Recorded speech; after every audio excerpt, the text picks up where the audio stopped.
get underway at Cape Canaveral for the attempt to launch astronaut John Glenn into orbit around the world. Reporting to the British Broadcasting Corporation in London. The 0 hour for Colonel Glenn's launch. En Floride, où une fois de plus, les dernières minutes de départ de l'astronaute américain John... a contare I minuti per l'astronauta americano John Glenn al Cape Canaveral, Florida.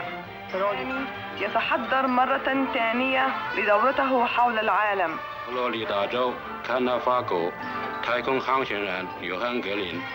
州ケープカナベラルではアメリカの宇宙飛行士ジョン・グレンの早期を目前に。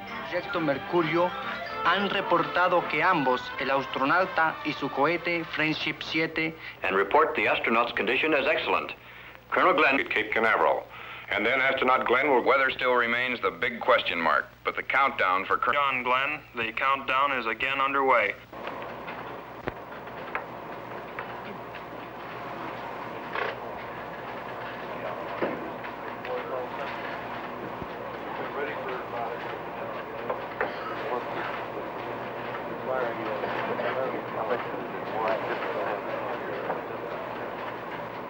With the entire world as our witness, the countdown begins at Cape Canaveral, Florida, for one of man's greatest adventures. It begins here with these men, for they are the launch team. And from now until the instant of flight, the fate of today's mission rests principally upon their skills and judgments. The countdown is their master plan, and they proceed through its ritual with unhurried deliberation.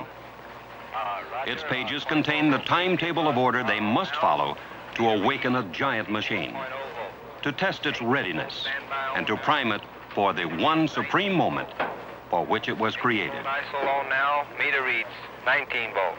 12 volt standby on, now meter reads 11.5. 6-volt isolated. Minute after minute, page upon page, the count continues. And in the night beyond this blockhouse, a modified Air Force Atlas rocket now hums with restless energy beneath a Mercury spacecraft as these men usher it toward its final minutes on Earth. Today is February 20th, 1962. And today, if all goes well, the men here will launch an American astronaut into orbit around the world in a spacecraft which he has named Friendship 7.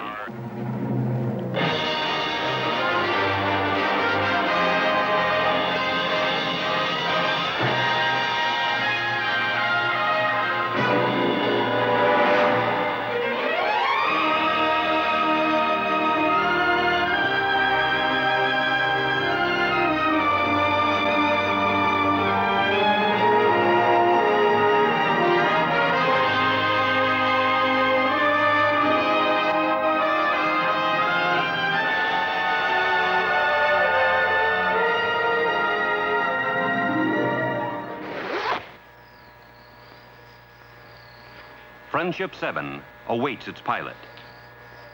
And the pilot has waited 3 years for this day. 3 long, arduous years of study, of training, of waiting. And now he's ready. His name is John Glenn.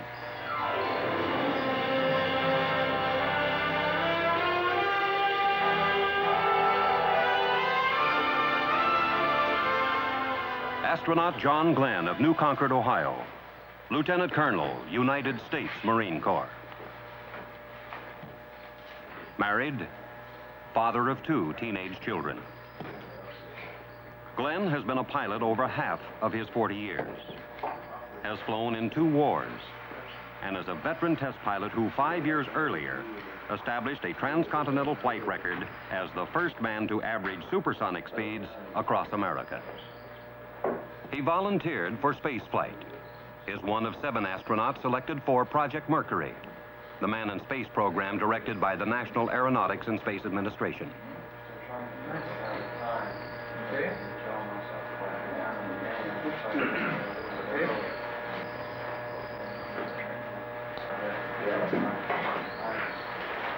Two teammates have pioneered the way into space for Glenn.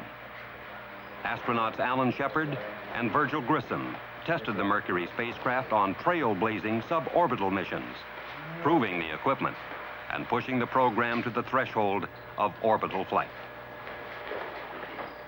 And now, it's Glenn's turn. Ready for pressurization.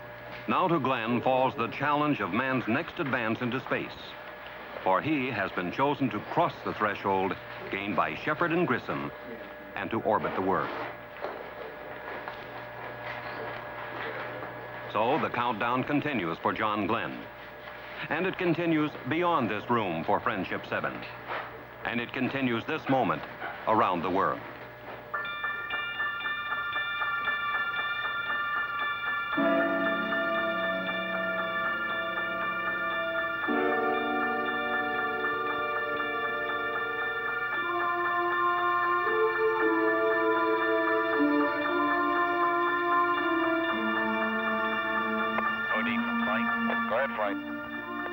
These are John Glenn's ground-based co-pilots, men he knows well, with whom he's trained, and in whose judgment his life is entrusted this day.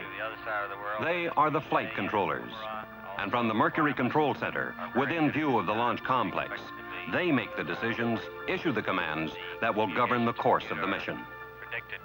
To these men throughout the flight will flood the facts needed for decision.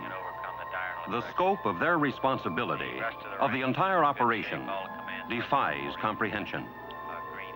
Now, this very instant, the countdown for flight continues around the world, on 3 continents, on islands, in ships and planes, in lands where it's summer and tomorrow is near, in lands where it's winter, and this day is just beginning. Roger, how about you, recovery?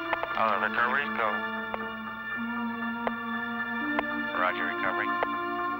Roger, CTC, Mercury Control Center is go.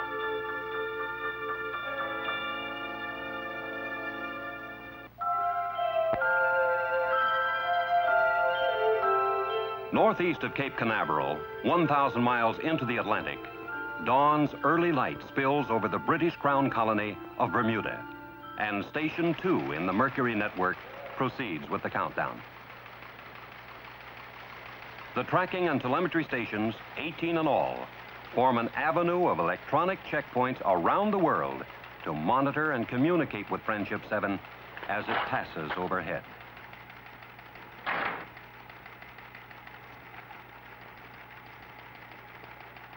Okay, this is Bermuda. Okay, this is Bermuda. Roger. Telemetry, M&O. If radar is the eyes of the station, then telemetry is the ears. Each second, telemetry will hear and record nearly 2,000 items of information radioed down from Friendship 7. And in the months to come, engineers and scientists will find in telemetry records the answers needed for the bolder space explorations of the future. Displays and recorders have been calibrated. Roger, thank you. Flight, this is M&O. Go ahead, M&O. All subsystems status green. Roger, M&O. Understand all systems green.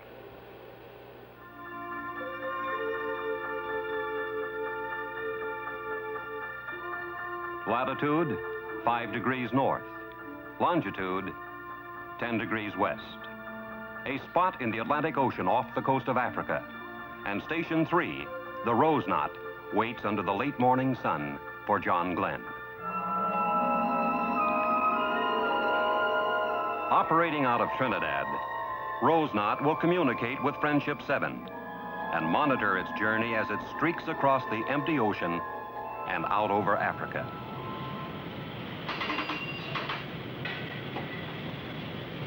Operation, this is Bridge. We're proceeding at slow speed at about 5 knots. The course is 198 through, over.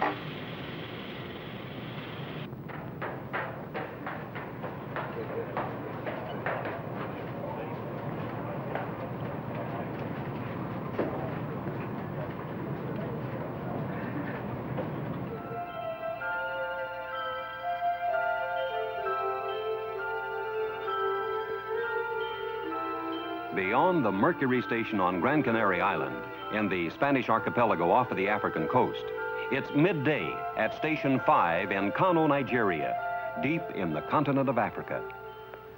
All stations. Flight data recorded here at Kano and at Zanzibar on Africa's east coast will relay through this transmitting station to London and then on to America.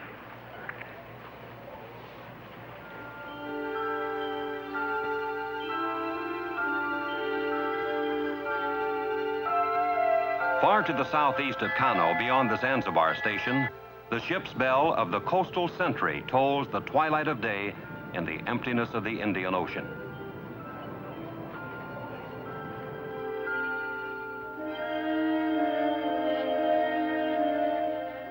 To the east, some 2,500 miles from the coastal sentry, dusk blankets the network's 8th station at Mushay, near Perth, Western Australia, halfway around the world from Cape Canaveral. And the printout, code display. Okay, that's fine. Let's just tweak her up on here. Today, February 20th, is fast fading over the Australian tracking sites at Mushay and Woomera. And when Glenn arrives, tomorrow will greet him. But north and east across the Pacific, far beyond the Mercury station on the coral atoll called Canton Island, February 20th is just minutes old on Hawaii's garden island of Kauai. And there, men prepare for the arrival of Friendship 7. On board site and ready for a 165 check. All roger. Transmitter is good. All roger. Eastward again, deeper into the day that will soon awaken over the Americas. Eastward to the Gulf of California and to the Mercury station at Guaymas, Mexico.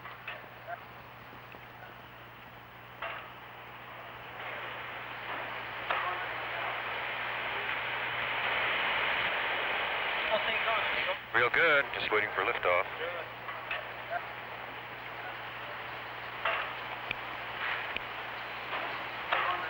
MNOTM, status green.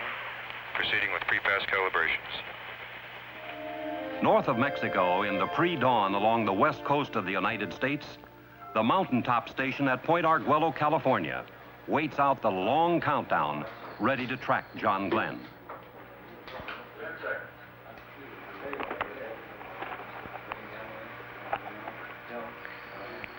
Roger, Ike 8. What is the present count? Roger. Southeast now, to the farmlands of Texas, where the station at Corpus Christi continues its preparations for flight. Guaymas, Cal, in Texas, please. Affirmative. Roger. All systems, would you please commence pre-flight calibrations at this time, since the countdown is progressing normally. Advise me when you have completed them. Far to the north and east of Corpus Christi beats the heart of the worldwide Mercury network, the computing and communication center that bonds it into a working entity. This is the Goddard Space Flight Center in Greenbelt, Maryland.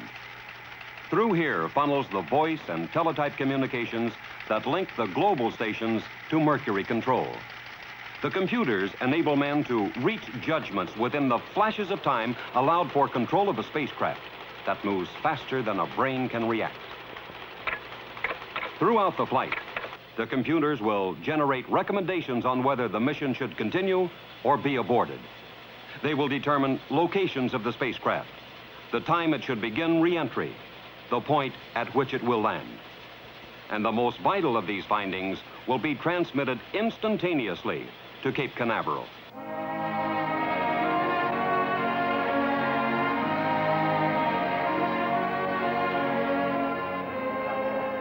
Around the world, all is ready. The men, the stations, the space vehicle.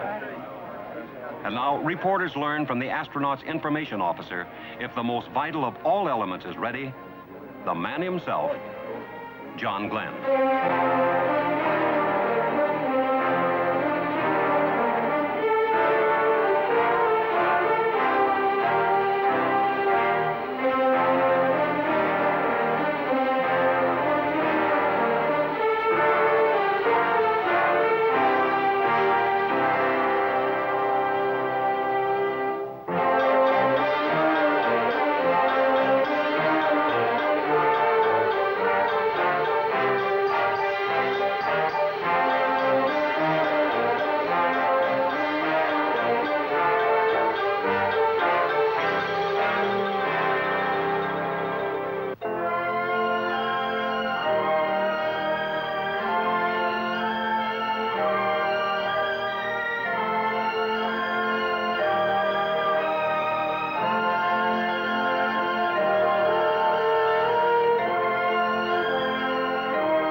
What are the thoughts of a man about to rocket into history? Glenn is the astronaut, the man who will challenge space. But he is just one member of an international scientific endeavor that requires the genius and skills of some 40,000 other men and women scattered throughout the world. From the engineers and technicians who produce the space vehicle to the crews now preparing to launch it.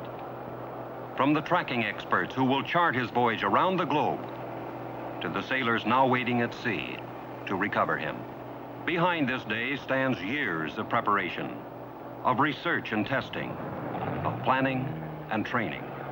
And the purpose of it all is knowledge. Knowledge of space and of how effectively man and spacecraft can function together in its hostile environment.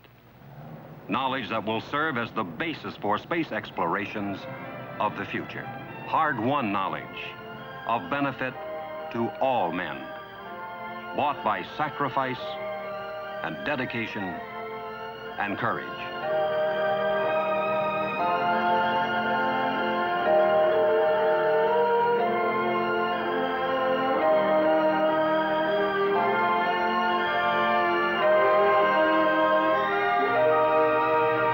Now, just a handful of minutes remain until the spacecraft crew on the service tower call for the pilot of Friendship 7.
Okay, John? You're ready.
the sound of John Glenn's life. His heartbeat, you hear, will flow from Friendship 7 throughout the flight, informing those on the ground how well he endures the trials ahead. Into the soft light of this Florida dawn emerges Friendship 7, making its debut to the day of its destiny.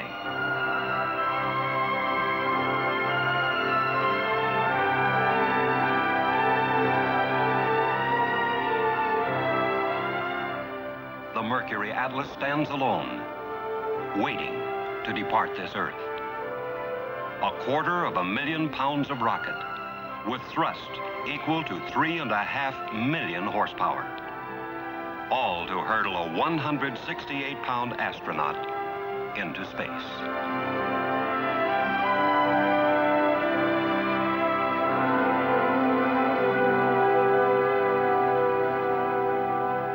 All stations. Gantry is in launch position. AMR, CNS band beacons are on. Start interrogation in 1 minute. The countdown sweeps closer to the moment of flight, and recovery teams here at the Cape and around the world ready themselves to aid the astronaut. Above all else, John Glenn's safety is paramount, the dictating factor in all planning. Never in all of history have so many people shared, without censorship, an adventure of such magnitude. Through all news media in all languages, all the peoples of the world are witness to this exploration of space, to its success or failure.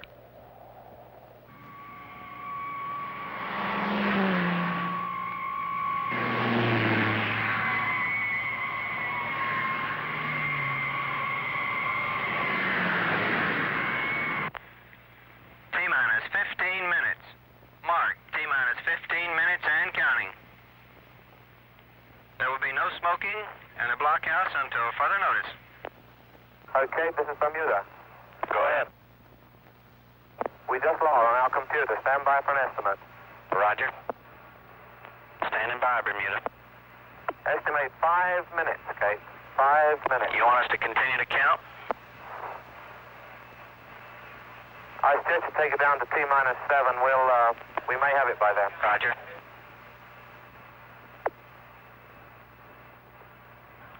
You want us to hold, Bermuda? We would like to hold at 7 and rerun a beast sim. We lost our main power on the computer and we just want to check that nothing else has gone wrong. What do you estimate? Somewhere between 5 and 10 minutes, Cape. Can't you expedite? Make it 5. All stations are holding at 6 minutes and 30 seconds.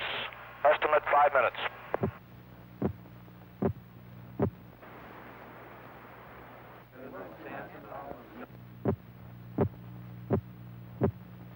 We just got to go. You ready? Are you ready to continue? Green. Okay, go ahead. Green. Go ahead, Cape. Your attention, please. On my mark, we will pick up the count at T-minus 6 minutes and 30 seconds and counting.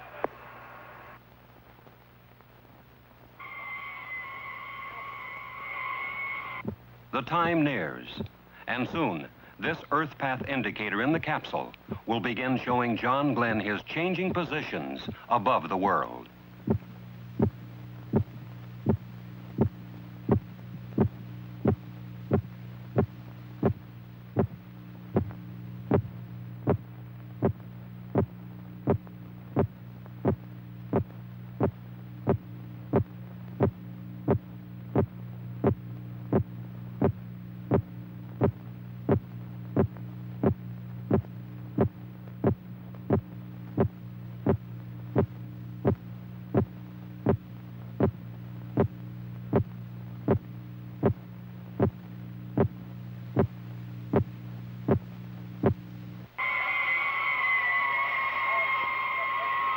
Mark 57 seconds. Stand by to start EPI on my mark.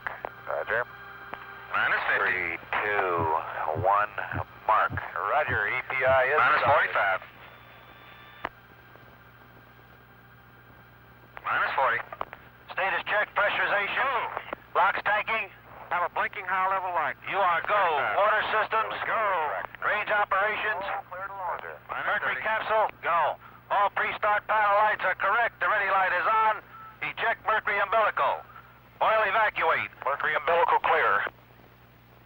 Mercury evacuate, lights on. All recorders too fast. T-minus 18 seconds and counting engine start. May the wee ones be with you, Thomas. Good Lord, ride all the way. Godspeed, John Glenn. 10, 9, 8, 7, 6, 5, 4, 3.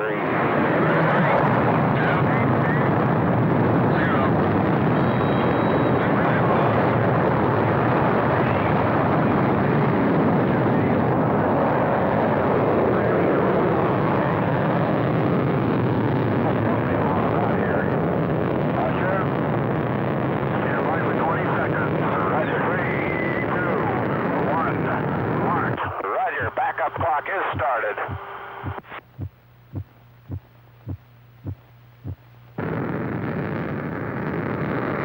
Fuel 102, 101, oxygen 78, 100, amps 27. Roger, loud and clear, flight path is good, 69.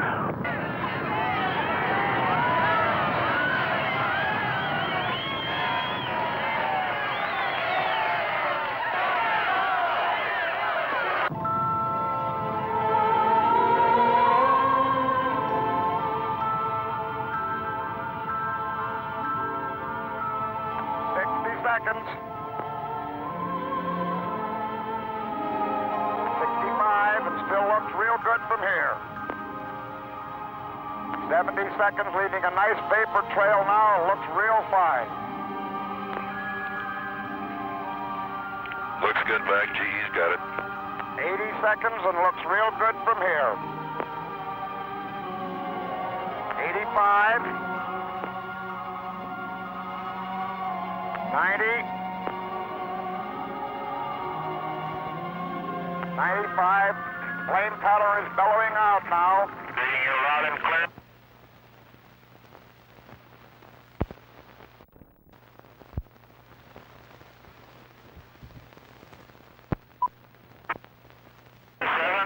Cape is go. We're standing by for you. Roger, Cape is go and I am go. Our capsule is in good shape.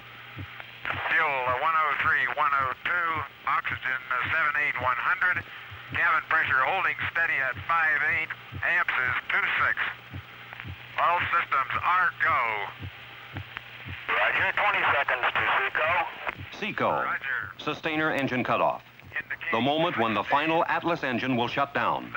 When Friendship 7 should separate from the booster rocket and begin orbital flight.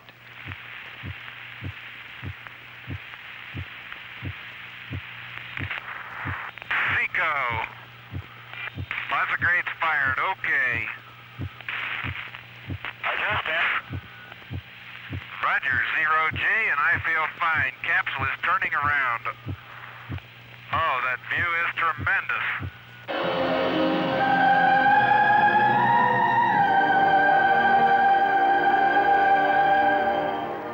To John Glenn, now belongs an awesome panorama. The world curving beneath him, just as it was filmed from an earlier Mercury capsule. And I could see the booster during turnaround just a couple of 100 yards behind me. It was beautiful.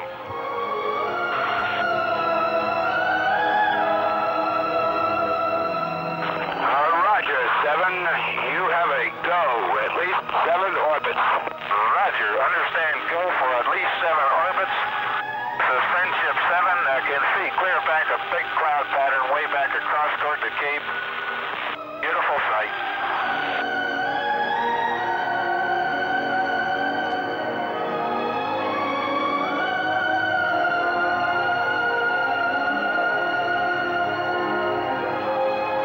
Roger, still reading you loud and clear. Next transmission, Bermuda. Roger, understand. Next transmission, Bermuda.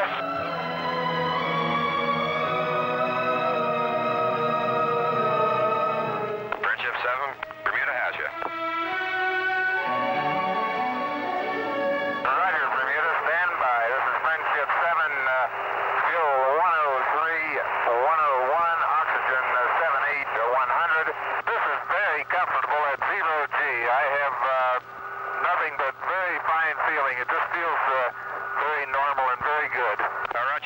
7. How does he look, Bermuda? Looks real good, Cape. Surgeon reports everything okay, all systems okay. Good voice contact both ways. Roger. Friendship 7, anything to report on control system checks? Not yet. Everything appears to be going okay. I'm now on the yaw part of the check. Coming off right on schedule. Very good, very good. So far is excellent. Very good. No problems at all so far on control. Roger. Friendship 7, this is Bermuda. You're cutting out on UHF. If you read, go to HF. Roger, going. Friendship 7, Bermuda Capcom on HF. Friendship 7, Friendship 7. Friendship 7 will read you very weak. Give me your status on control system check, please. Friendship 7, clear Capcom. Read you. This is Friendship 7. Horizon is a brilliant blue. There, I have the mainland in sight at present time coming up on the scope. I have a beautiful view of the African coast, both in the scope and out the window. Out the window is by far the best view.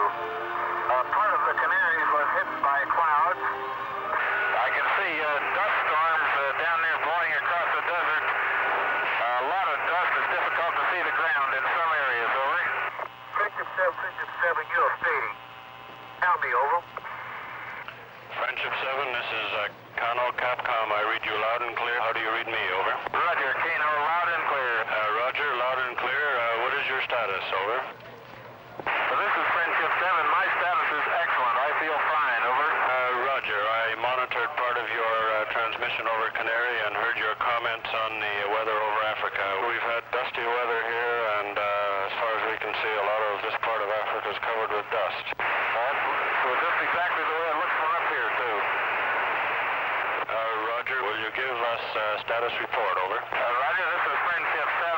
Fuel 9098, oxygen 78, 100, cabin pressure holding 5.6 at present time.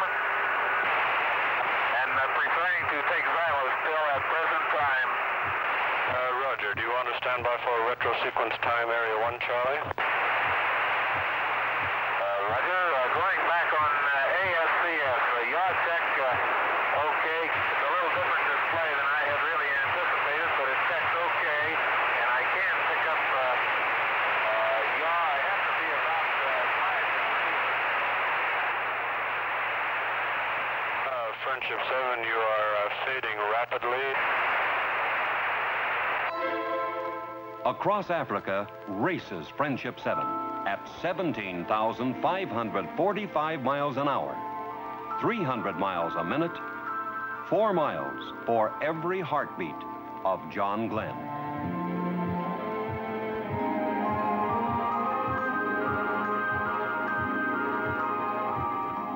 Friendship 7 streaks through the night of tomorrow and races toward the dawn of yesterday. Above the Indian Ocean flashes Friendship 7, far beyond human sight, seen only by the electronic instruments of the Coastal Sentry as she records the lightning passage of the man in space.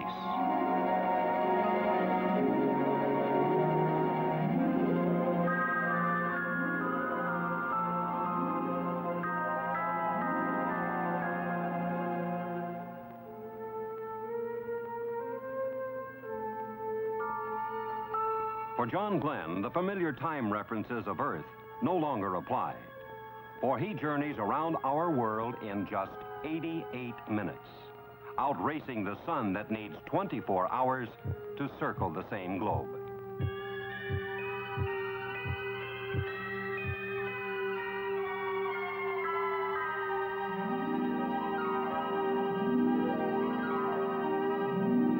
Friendship 7, this is Musée Contact.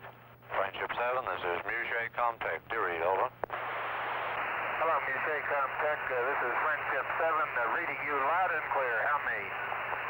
Roger, Friendship 7, Musée Capcom. How me, over. Roger, how you doing, Gordo? We're doing real fine up here. Everything is going very well, over. Very good, John. You sound good. Roger. That was sure a short day. Time passes rapidly, huh? Yes, sir. Right. Shortly, you may observe some lights down there. You want to take a check on them out to your right, over. Roger, I'm all set to see if I can't get them in sight. Roger.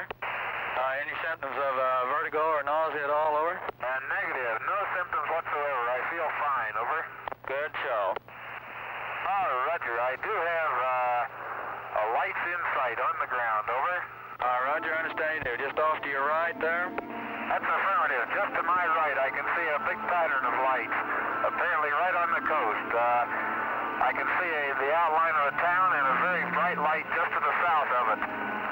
Roger, that's Perth and Rockingham you're seeing there. Roger, the lights show up very well, and thank everybody for turning them on, will you? Roger, sure will, John.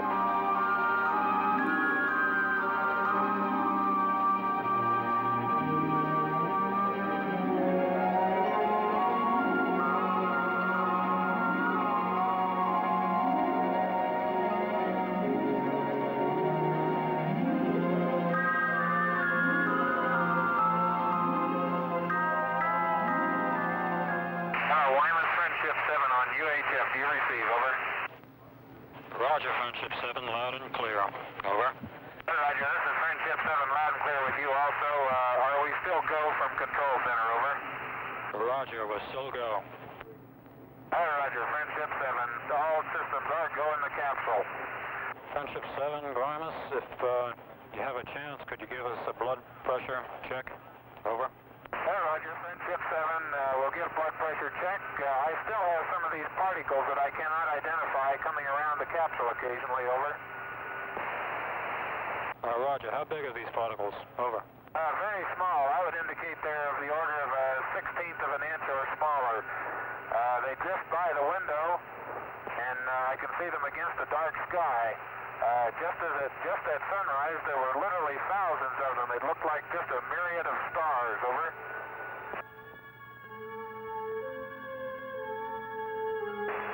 Grimus, LOS. LOS, loss of signal. Weymouth has lost contact, and Friendship 7 streaks home, an unseen comet darting across the land of its origin. Canaveral contact, how do you copy, over? Friendship 7 to Canaveral, read you loud and clear. Helm me, over. Roger, Friendship 7, Canaveral contact, read loud and clear. Stand by with Capcom, please. Roger. Roger, still reading you. 7, this is Cape, go to Bermuda now. Roger, this is Friendship 7. Friendship 7 is Bermuda, Capcom.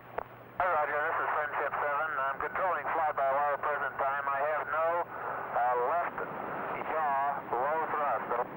Minor trouble aboard Friendship 7.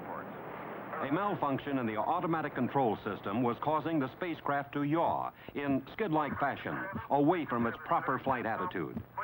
But Glenn is overriding the faulty system and now manually controls Friendship 7 on fly-by-wire, directing its movements by hand control, much like a pilot flies a plane. On fly-by-wire at present time.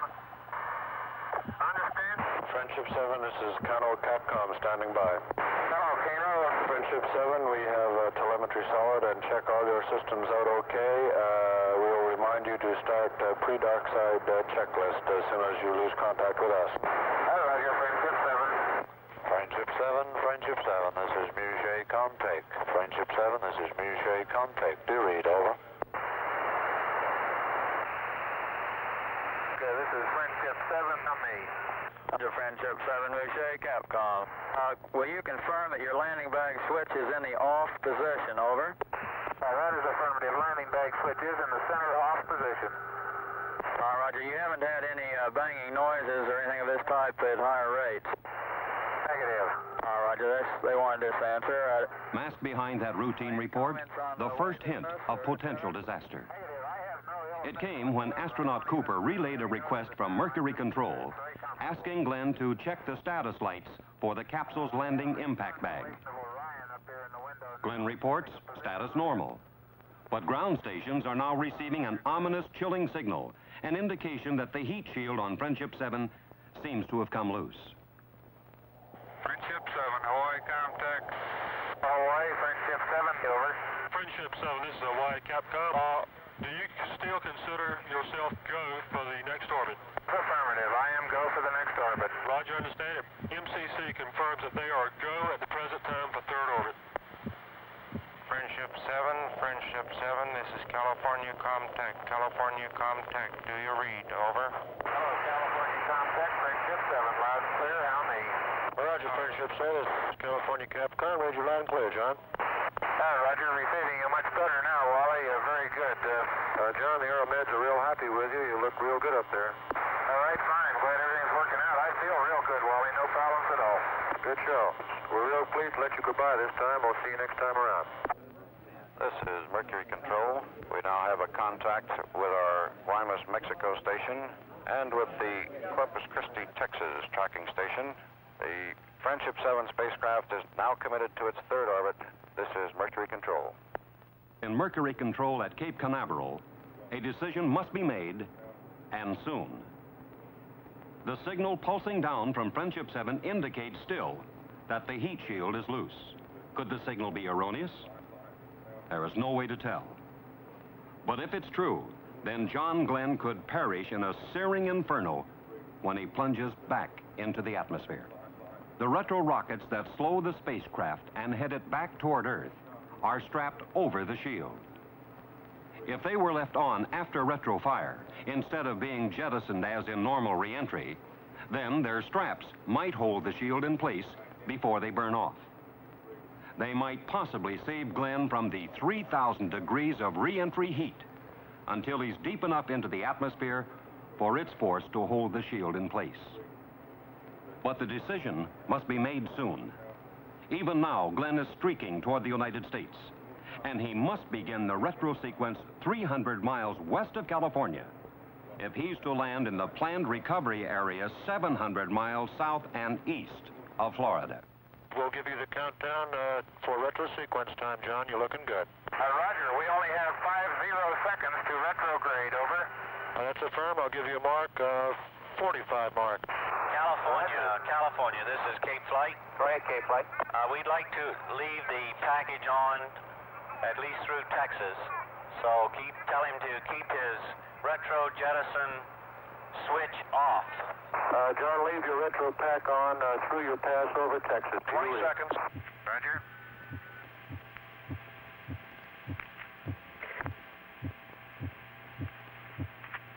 Five, four, three, two, one, fire.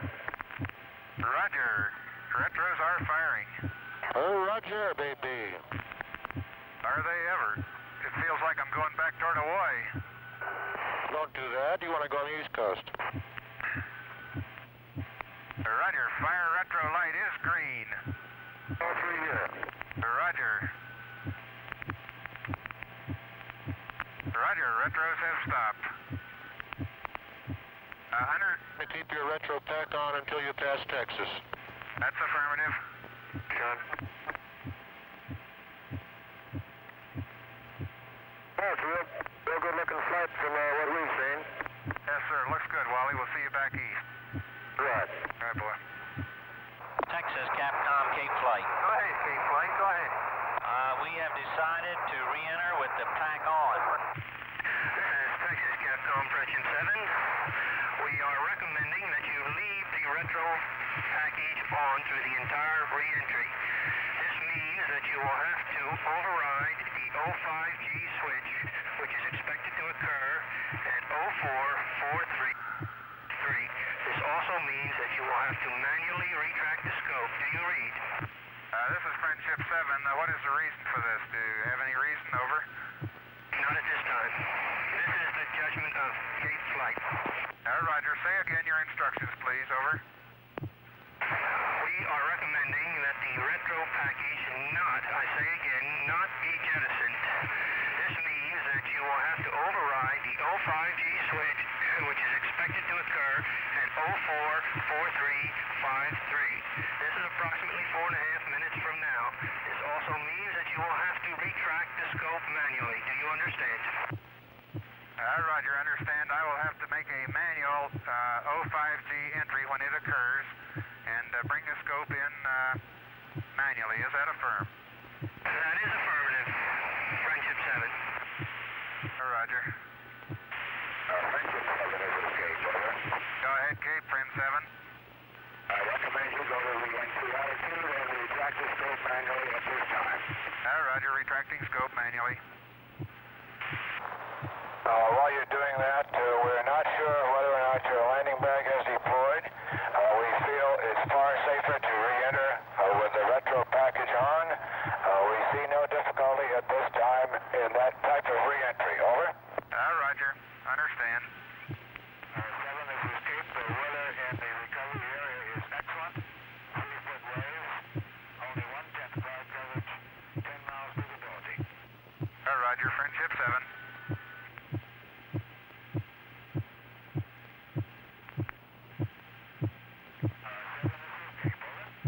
Go ahead, Cape. You're going out. We recommend that you...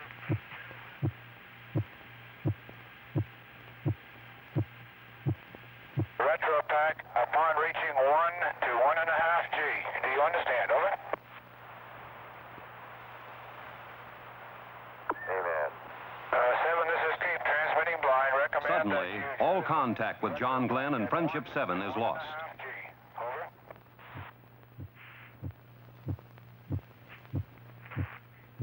This is Friendship 7. I think the pack just let go. Friendship 7, this is Cape. Do you read? This is Friendship 7. A real fireball outside. 7, this is Cape, transmitting blind. Hello, Cape. Friendship 7. Over. 7, this is Cape. Do you read? Over. The furnace-like heat of re-entry has created a barrier of ionization around Friendship 7, halting all voice communication.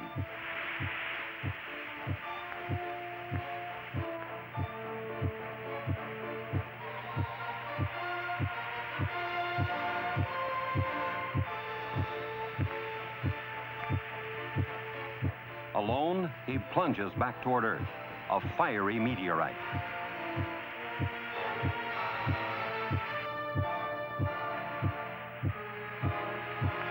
Hello, Cape. Friendship 7. Over. Friendship 7, this is Cape. Do you read? Over. Hello, Cape. Friendship 7. Do you receive? Over. The thickening atmosphere breaks his descent, slowing Friendship 7 from 17,500 miles an hour to 1,300 miles an hour in slightly over 3 minutes. And the forces of gravity slam against John Glenn until he weighs 8 times his normal weight.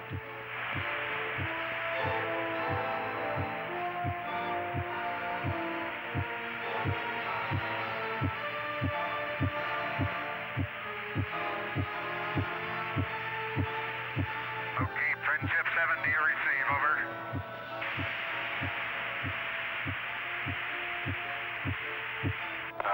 This is Cape, transmitting blind. Your IP is within 1 mile of the uprange destroyer.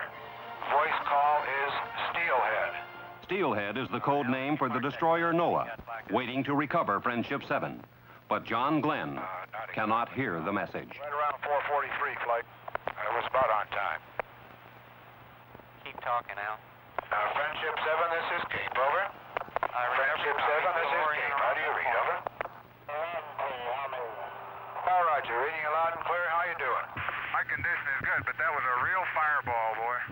I had great chunks of that retro pack breaking off all the way through. Very good. It did break off. Is that correct? Roger. Altimeter off the peg indicating 80,000. Roger. Reading you loud and clear. Rocking quite a bit. I may still have some of that pack on. I can't damp it either.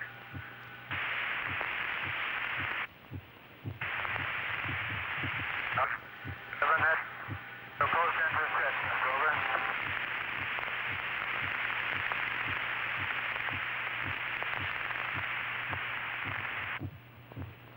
Friendship 7, going to drogue early. It's a rocky first on its side. Stroke came out. Drogue is out. Roger, drogue came out at 30,000 in about a 90-degree yaw. Roger, is the drogue holding off? Roger, drogue looks good. Roger. Scope did not come out. Checklist. Roger, pumping the scope out. Yes, over. Say again.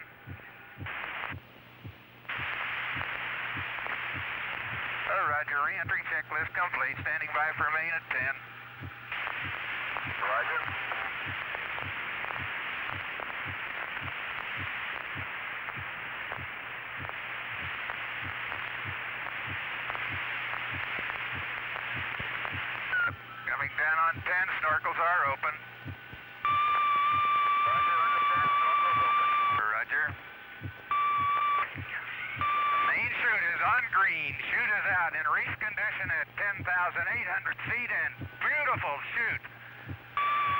looks good. On O2 emergency, and the chute looks very good. Rate of descent has gone to about 42 feet per second. The chute looks very good.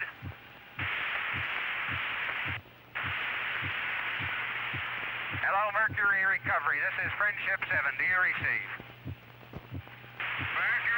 Friendship 7, this is Steelhead. Loud and clear. Over. Right here, Steelhead. Friendship 7, the chute looks very good. Over.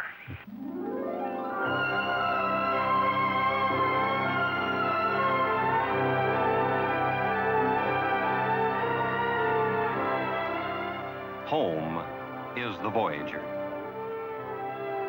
Behind, a journey of 81,000 miles through 3 days and 3 nights in just 4 hours and 56 minutes.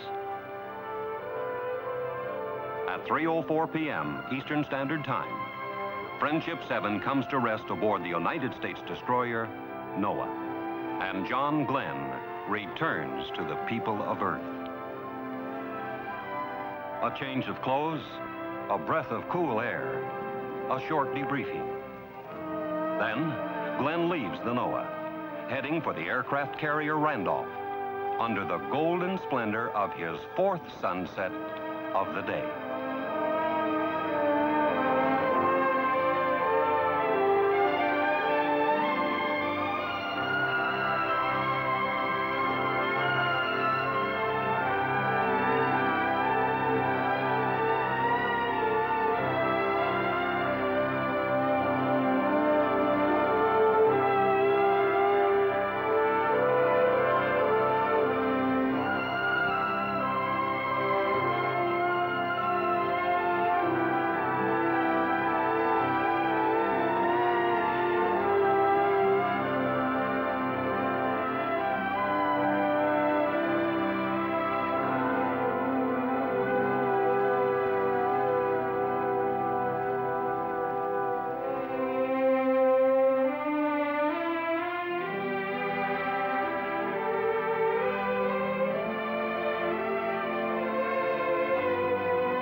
Name, John Herschel Glenn, Jr. Lieutenant Colonel, United States Marine Corps. Married, father of 2 teenage children. Today, John Glenn and the Mercury team challenged space, and they won.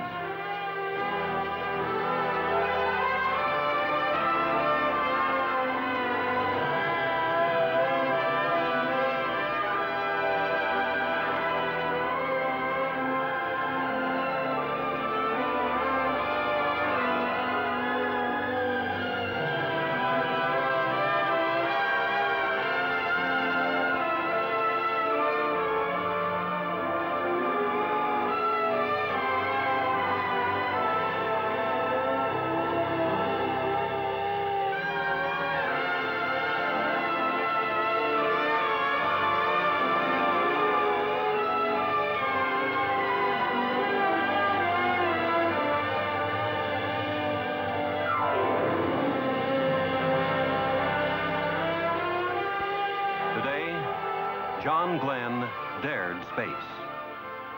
Other brave men will follow tomorrow, and in the tomorrows after that. Each step more bold as we reach out to explore the universe around us.